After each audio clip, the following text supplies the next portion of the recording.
Background report ഉണ്ടാക്കും. Social background report പറഞ്ഞാൽ FIR ഇടുന്നില്ല. ഒരു കുറ്റകൃത്യം നടന്നാൽ FIR ഇടും.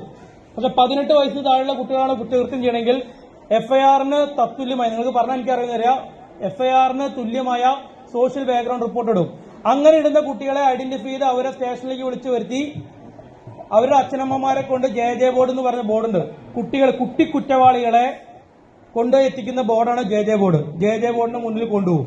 JJ ബോർഡിന് മുന്നിൽ കൊണ്ടുപോകുന്ന കുട്ടികൾ അവിടുന്ന് ചിൽഡ്രൻ ഹോമിലേക്ക് മാറ്റപ്പെടും. പിന്നെ നിങ്ങൾക്ക് കുറ്റകൃത്യങ്ങളുടെ ലോകത്ത് വിരാജിക്കാം, തമ്പുരാക്കന്മാരായിട്ട് വിരാജിക്കാം. പഠനത്തിന്റെ ലോകത്തല്ല, അറിവിന്റെ ലോകത്തല്ല.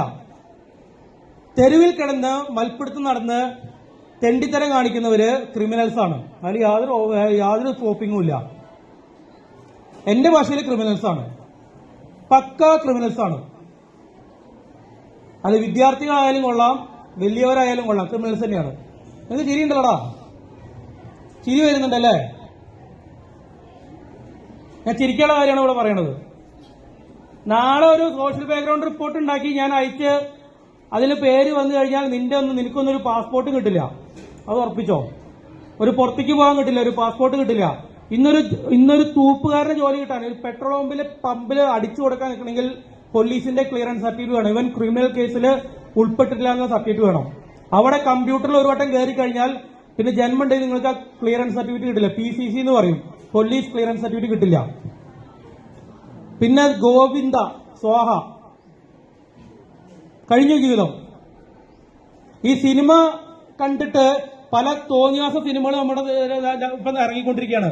സ്കൂൾ പിള്ളേരെ തോന്നിയാസികളാക്കി കാണിക്കുന്ന, ചിത്രീകരിക്കുന്ന പല സിനിമകൾ ഇറങ്ങിയിരിക്കുകയാണ്. അത് അവർക്ക് പൈസ കിട്ടാൻ വേണ്ടി മാത്രം ഉണ്ടാക്കുന്ന സിനിമകളാണ്. അത് കണ്ട് ഇൻസ്പയർഡ് ആയിട്ട് നിങ്ങൾ തെരുവിൽ കിടന്ന് യുദ്ധം ചെയ്യണ്ട. ഇൻസ്റ്റാഗ്രാമും എനിക്ക് ഇൻസ്റ്റാഗ്രാമും ഇല്ല, ഫേസ്ബുക്കും ഇല്ല. അതുകൊണ്ട് എനിക്കൊരു കുഴപ്പമില്ല. ഞാനൊരു കൂലിപ്പണിക്കാരന്റെ മകനായിട്ട് ജീവിച്ചതാണ്. എന്റെ അച്ഛന് കൂലിപ്പണിയായിരുന്നു. ആ കൂലിപ്പണിക്കാരന്റെ മകനായിട്ട് ജീവിച്ച ഞാൻ 10ാം ക്ലാസ് കഴിഞ്ഞ്, പ്രീ-ഡിഗ്രി കഴിഞ്ഞ്, ഡിഗ്രി കഴിഞ്ഞ്, PG കഴിഞ്ഞ് ഈ ഒരു പോസ്റ്റിലേക്ക് എത്തണമെങ്കിൽ അത് നിങ്ങളെപ്പോലെ തെരുവിൽ യുദ്ധം നടത്തിയിട്ടല്ല, തെരുവിൽ തമ്മി തല്ലിയിട്ടല്ല, അടിപിടി ഉണ്ടാക്കിയിട്ടുമല്ല. അതുകൊണ്ട് നിങ്ങളെപ്പോലെയുള്ള തെരുവിൽ ഇതിലെല്ലാവരും ചെയ്തു എന്നല്ല ഞാൻ പറഞ്ഞത്. എല്ലാവരും ഞാൻ അടച്ചാക്ഷേപിക്കുന്നില്ല. ഇതിൽ കുറെ വിഷവിത്തുക്കളുണ്ട്, കുറെ വിഷങ്ങളുണ്ട്.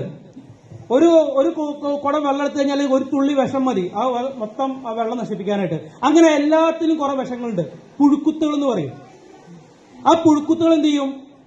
ഒരു ഫ്രൂട്ടില് അല്ലെങ്കിൽ ഒരു പഴത്തിൽ ഒരു പുഴുക്കുത്തുണ്ടായി ആ പുഴു ആ ഫലത്തെ മുഴുവൻ നശിപ്പിക്കും. അങ്ങനെയുള്ള പുഴുക്കുത്തുകളെ നിങ്ങൾ ഐഡന്റിഫൈ ചെയ്യണം, അവരെ മാറ്റി നിർത്തണം. ഇതിൽ പഠിക്കുന്ന പിള്ളേർക്കുള്ള ഏറ്റവും വലിയ കാര്യമാണ്. കാരണം എല്ലാ കുട്ടികളും വലിയ സമ്പന്നന്മാരെ വീട്ടിൽ നിന്ന് വരുന്ന കുട്ടികളല്ല. അവര് ഈ നിങ്ങളൊക്കെ പഠിപ്പിക്കാൻ വിടുന്നതിന്, വിദ്യാലയങ്ങളിലേക്ക് വിടുന്നതിന് അച്ഛനമ്മമാർക്ക് നല്ലൊരു വിഷനുണ്ട്. നിങ്ങൾക്കുള്ള ഈ ഫെസിലിറ്റീസ് ഒരുക്കി തരുന്നത്, ഈ ഡ്രസ്സ്, കാര്യങ്ങള്, നല്ല വാച്ച്, സ്മാർട്ട് വാച്ചുകൾ, പിന്നെ എല്ലാവരും ഒളിപ്പിച്ചു വയ്ക്കുന്ന മൊബൈൽ ഫോണ്, ഇതൊക്കെ, പിന്നെ വണ്ടി ഓടിച്ച് പാർക്ക് ചെയ്യണ വണ്ടികൾ, ഇതൊന്നും എനിക്ക് അറിയാത്തല്ല. കുറെ കണ്ണടച്ചു വിടുകയാണ് നമ്മള്. കാരണം നിങ്ങളെ പോലുള്ള ആളായിട്ട് മൽപ്പിടുത്തെടുത്താൽ നമുക്ക് സമയമില്ല, താല്പര്യമില്ല. പക്ഷെ അതാണ് വേണ്ടി വരിക എന്ന് വെച്ചാൽ അങ്ങനെ തന്നെ ഇടപെടും. ഇനി തെരുവിൽ ഞാനാണ് ഇന്നലെ വന്നിരുന്നെങ്കിൽ നിങ്ങൾക്കെല്ലാം അടി കൊണ്ടായിരുന്നു അവിടെ. എനിക്ക് നിങ്ങളുടെ അധ്യാപകർക്കാണ് അടിക്കാൻ പേടിയുള്ളൂ. എനിക്ക് അടിക്കാൻ യാതൊരു പേടിയില്ല. എനിക്കെതിരെ നിങ്ങൾക്ക് പരാതി പറയാം. എന്റെ പേര് അനൂപ് എന്നാണ്. എനിക്കെതിരെ എന്ത് പരാതി വേണം നിങ്ങൾക്ക് തരാം. ഞാൻ പല പണി ചെയ്തിട്ടതാണ്. ഞാൻ ചെറുപ്പത്തിൽ നിങ്ങളുടെയൊക്കെ പ്രായത്തിൽ പണിക്ക് പോയിട്ടുള്ളതാണ്. അതിന്റെ തഴമ്പാണ് എന്റെ കയ്യിൽ കിടക്കുന്നത്. ഞാൻ പണിക്ക് പോയി പണി പഠിച്ചവനാണ്. ഈ പണീനെ വേണമെന്നില്ല. എനിക്ക് ഒരു പേടിയില്ല ഒരുത്തിനും. നിങ്ങൾ അധ്യാപകർക്ക് പേടിയുണ്ടാവും, എനിക്ക് പേടിയില്ല. ഞാനൊരു അധ്യാപകനായിട്ടുണ്ട്, കുറച്ച് കുട്ടികളെ പഠിപ്പിച്ചുള്ള ഞാനും. അപ്പൊ ആ ഒരു പരിപാടിയില്ല. നിങ്ങളുടെ സ്കൂളിൽ ഇപ്പോൾ ലാസ്റ്റ് ഒരാൾ അദ്ദേഹം പറഞ്ഞു നാട്ടുകാരെ ഇടപെടുന്നു. ഈ നാട്ടുകാരുടെ ഇടപെടൽ കാരണം ഞാൻ ഇപ്പോൾ വന്നത് ഇവിടെ. നിങ്ങൾ റോഡിൽ കിടന്ന് തോന്നിയ ദിവസം കാണിക്കുമ്പോൾ നാട്ടുകാർക്ക് അത് പബ്ലിക് ന്യൂസൻസ് പറയും, പൊതുശല്യം. ഈ സ്കൂളത്തെ പിള്ളേര് പൊതുശല്യങ്ങളായി മാറുകയാണ്. എന്തൊരു നാണക്കേടാണ് മക്കളെ. തന്തിയും തള്ളിയും കഷ്ടപ്പെട്ട് പണിയെടുത്തിട്ട് ജോലിക്ക് വിടുകയാണ്, പഠിച്ച് നന്നാവട്ടെ ചേർത്ത് വിടുകയാണ്. തെരുവിൽ കിടന്ന് പട്ടികളെ പോലെ തല്ലുണ്ടാക്കുകയാണ്. തന്തേനെ തള്ളേനെ പറയിപ്പിക്കണത്. അത് മനസ്സിലാക്കി നാട്ടുകാർ, ഞാനല്ല പറയണത്, നാട്ടുകാര്